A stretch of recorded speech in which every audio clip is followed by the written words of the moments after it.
नमस्कार मित्रों, सोमवती अमावस्या के दिन कथा तो अवश्य ही सुननी चाहिए। यह कथा आप सुबह, दोपहर, शाम किसी भी वक्त सुन सकते हैं। सोमवती अमावस्या 2023 में 20 फरवरी दिन सोमवार को है। सोमवती अमावस्या से जुड़ी पौराणिक कथा आज हम आपसे शेयर करने वाले हैं मित्रों। सोमवती अमावस्या की प्रसिद्ध कहानी इस प्रकार है। एक ब्राह्मण का भरा पूरा परिवार था।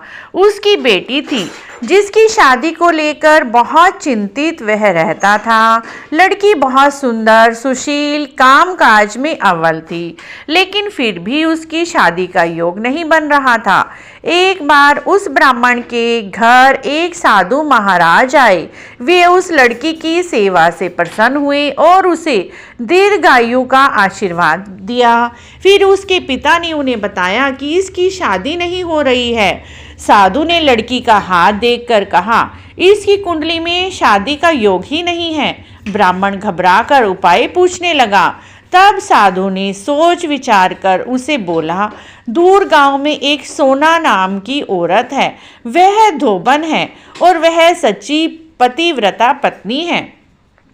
अपनी बेटी को उसकी सेवा के लिए उसके पास भेजो। जब वह औरत अपनी मांग का सिंदूर इस पर लगाएगी, तभी तुम्हारी लड़की का जीवन संवरेगा और तुम्हारी लड़की का विवाह होगा। ब्राह्मण ने अगली ही सुबह उसे सोना धोबन के पास भेज दिया। धोबन अपनी बेटा बहू के साथ रहती थी। ब्राह्मण की बेटी सुबह जल्दी जाकर घर के सारे काम कराती। 2-3 दिन तक ऐसा चलता रहा। धोबन को लगा कि उसकी बहुएं जल्दी उठकर काम कर देती हैं और मैं सोती रहती हूँ। तब उसने अपनी बहुओं से कहा, तुम तो आजकल बहुत सवेरे ही सारा काम कर देती हो। बहुओं ने कहा, हाँ माँ जी, हम तो सारा काम कर देती हैं। लेकिन बहुएं तो झूठ बोल रही थी। धोबन को अपनी बहुओं पर बिल्कुल भी विश्वास नहीं था।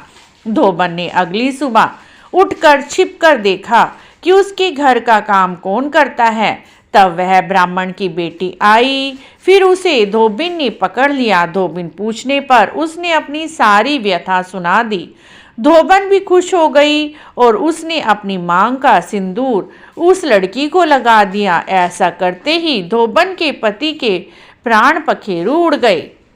ये सोमवती अमावस्या का दिन था। धोबन तुरंत दौड़ते दौड़ते पीपल के पेड़ के पास गई। परिक्रमा करने के लिए उसके कोई सामान नहीं था। उसने ईंटों के छोटे छोटे टुकड़े उठाए। 108 टुकड़े उठाकर पीपल की 108 परिक्रमा की। एक एक टुकड़ा चढ़ाती गई और पीपल की परिक्रमा करती गई। ऐसा करते ही धोबन के पति में जान आ गई। इसके बाद से इस दिन का हर विवाहिता के जीवन में विशेष महत्व होता है। सभी विवाहित स्त्रियां पति की लंबी आयु के लिए इस दिन प्रार्थना करती हैं, पीपल की भंवरी देती हैं, पीपल की 108 परिक्रमा करती हैं। कुछ समय के बाद ही ब्राह्मण की कन्या का भी अच्छी जगह विवाह हो गया और उसे भी पति के साथ सुखमय जीवन बिताने का मौका मिला और दीर्घायु मिली। इस प्रकार मित्रों, सोमवती अमावस्या पर पीपल की परिक्रमा करना, पीपल वृक्ष की पूजा करना और भंवरी देना बहुत ही शुभ होता है और कथा भी अवश्य ही सुननी चाहिए। इस व्रत को सौभाग्यवती स्त्रियां करवा चौथ के व्रत की तरह ही धारण करती हैं। आपको भी हमारी सोमवती अमावस्या की यह कहानी अच्छी लगी है तो प्लीज़ हमारे चैनल को जरूर सब्सक्राइब करें, लाइक करें, वीडियो को शेयर भी करें। कमेंट बॉक्स में जय पीपल भगवान अवश्य